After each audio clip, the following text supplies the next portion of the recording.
Hashtag talkheavy. What is it?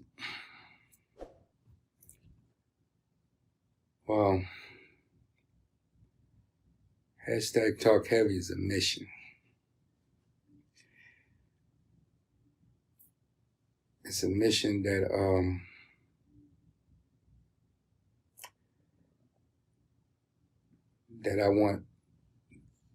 I want to present to the world in contrast of what's been going on in our city. Not just in the city of Philadelphia, but in the cities all across America, the world, within the inner cities. I come to understand that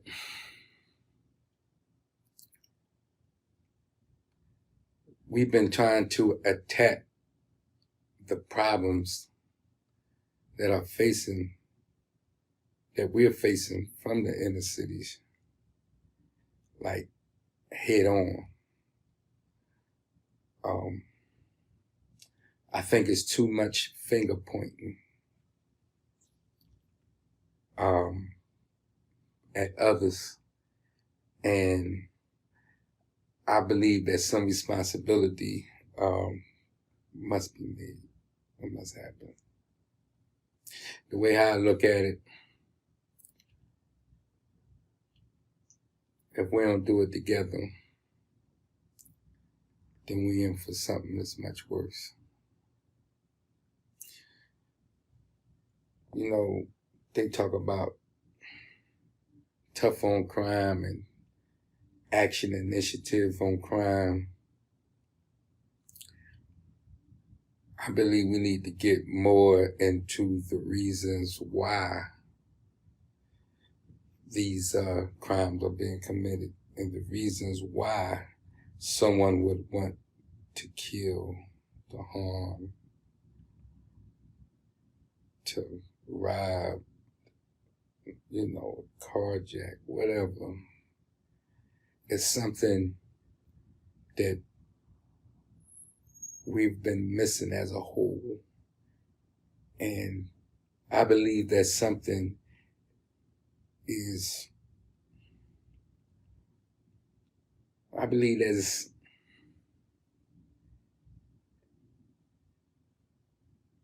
more of an emotion.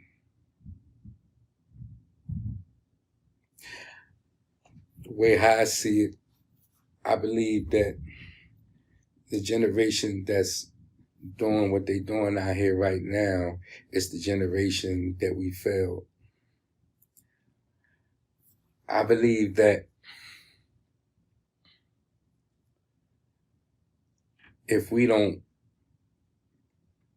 make amends with the ones whom we failed, then I believe that things is going to get much worse.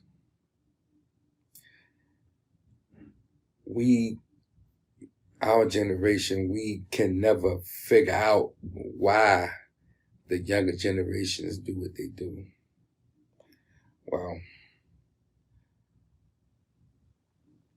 I thought on that. And I studied on that. And the way how I see it is the responsibility is our own. What you're witnessing right now is the effect. I believe that we are the cause. And let me explain myself. We are the cause because our kids were born into a different time. And they were raised at another different time. This generation is the product of an epidemic that took hold on a whole entire world. and that was the crack epidemic.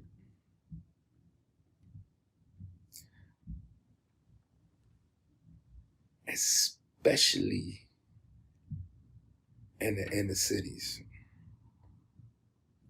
because it was within the inner cities that these things were facilitated. The people from the suburbs would come to the inner cities to buy. So it took a toll on us as communities. What it did was it invested our ability to correlate with our kids the way we've been correlated with our parents. I believe that the passing down of the information was stunted because of the crack epidemic. Those of us chose to involve ourselves in that activity in one shape, form, or fashion. And that ended up with a lot of us spending decades in the penitentiaries all across America. I mean, just think about it.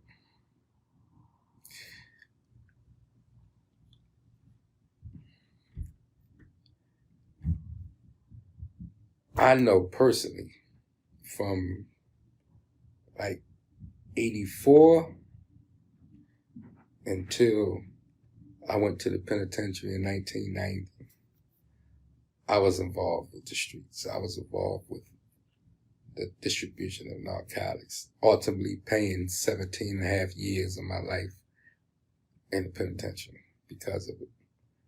So I'm not speaking from statistics. I'm speaking from experience. And because I involved myself, I made that decision to involve myself into that life. I was taken away from my children. I was taken away from my family. And just like most of us, when we started overpopulating these institutions, we left our kids out there to fend for themselves. We left our kids out here unguarded. We left our kids out here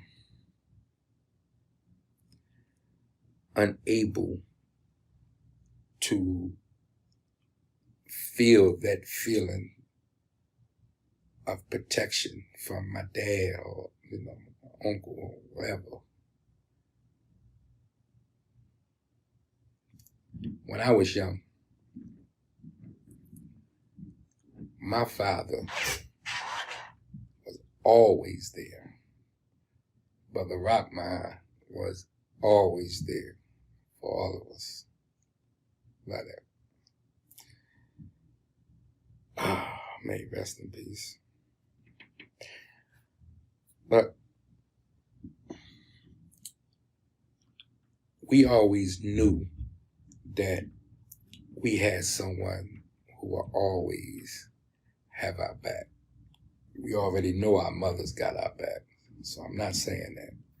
But from a boy's perspective, to have my pop is totally different than, with mine. So it's a different feeling. I don't know what that feeling felt like because I didn't have that. I had my father dead present. Me, I was in a penitentiary, so I couldn't be present with mine. So because of that, I left my kids out here to basically fend for themselves. Their mothers too, and their mothers, because they had to do what's necessary in order to take care of themselves and the kids. They had to take care of them. They couldn't be present to really raise them. So these kids practically raised themselves. I mean, literally raised themselves. Without proper supervision for a child, they just go amok. And without that information to pass it down on how to be, how to act,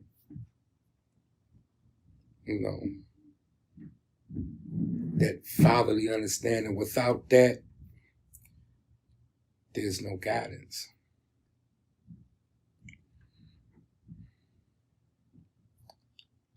And we expect these kids to be proper and do what's right. How could they? I mean, just think about it.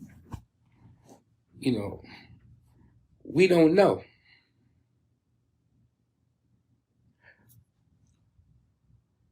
We haven't experienced that.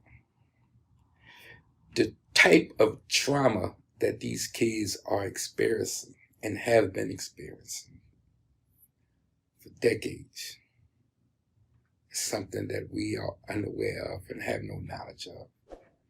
Why? Because this generation, the energy, it wasn't here.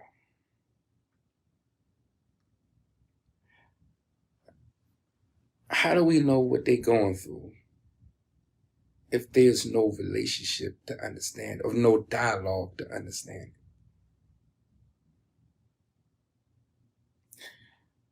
There's a conflict between this generation and us, the previous generation. It's a conflict because there's no real meaningful communication, no dialogue. They learned on their own. They learned on the fly. Everything that they are doing now, they learned on the fly. Think about it. There was no computers when we was coming up. We had to go to the libraries. I mean, just think about it.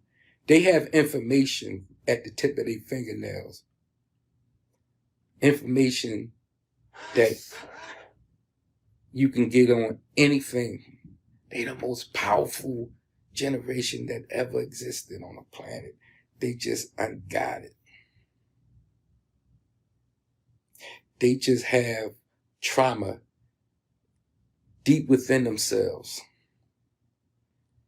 It just makes them incapable of reaction or reacting. See,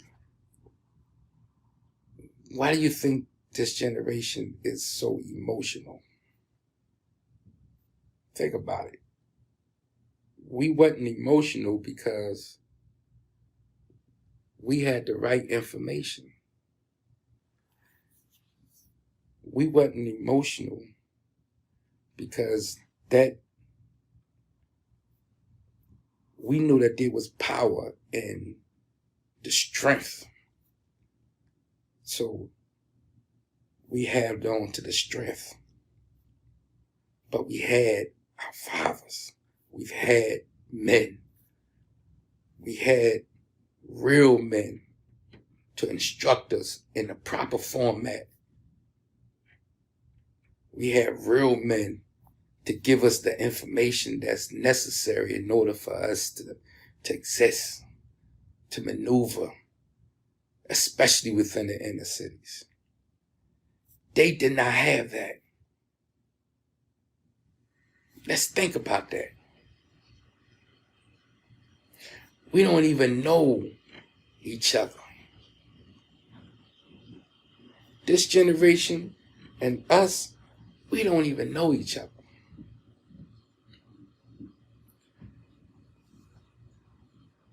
How is it that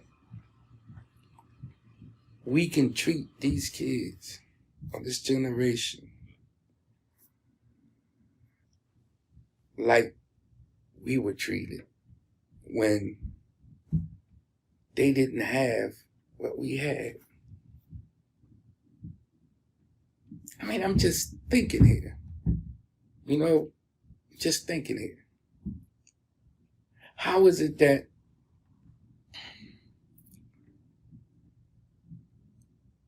we instruct them as if they were still kids? So we're looking at it like, I'm the father, I'm the mother. I know what's best for you. No, we don't. We love them, we take care, but we really don't know what's best for them. Why? Because we have no idea of the trauma that exists within them. And on top of that, the wisdom that they have. This is a different time. We got to accept that. We can't be trying to utilize old and outdated tactics to be able to control these kids or have these kids living in an honorable way. We can't rely on old and outdated tactics because this is a new day and time. This is new information. We got to step up to the times. We got to realize that if we don't have dialogue with this generation, I mean real meaningful dialogue, so we can get to understand one another, see one another for the way they are, we are not going to be able to understand nothing that they do.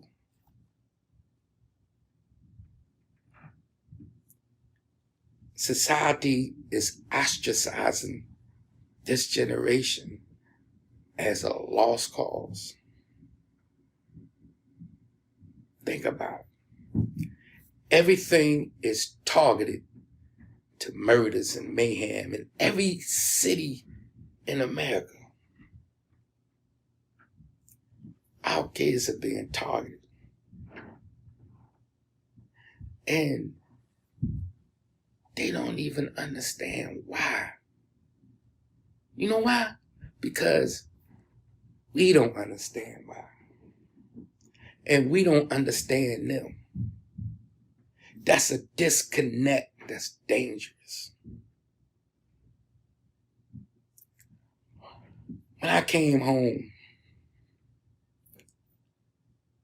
the only thing that mattered to me was to establish a relationship with my kids.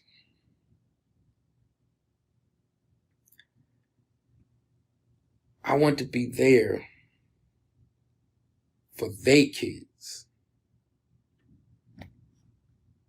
Be there for them, without a doubt, but be there for their kids because I wasn't there for them. I dropped the ball with them. But I'm holding myself responsible. I'm holding myself accountable. I the one made the decision to do that. Nobody else did. So I hold no one accountable. Nobody owes me nothing. You know? But I'm telling you, if we are to get through to these kids,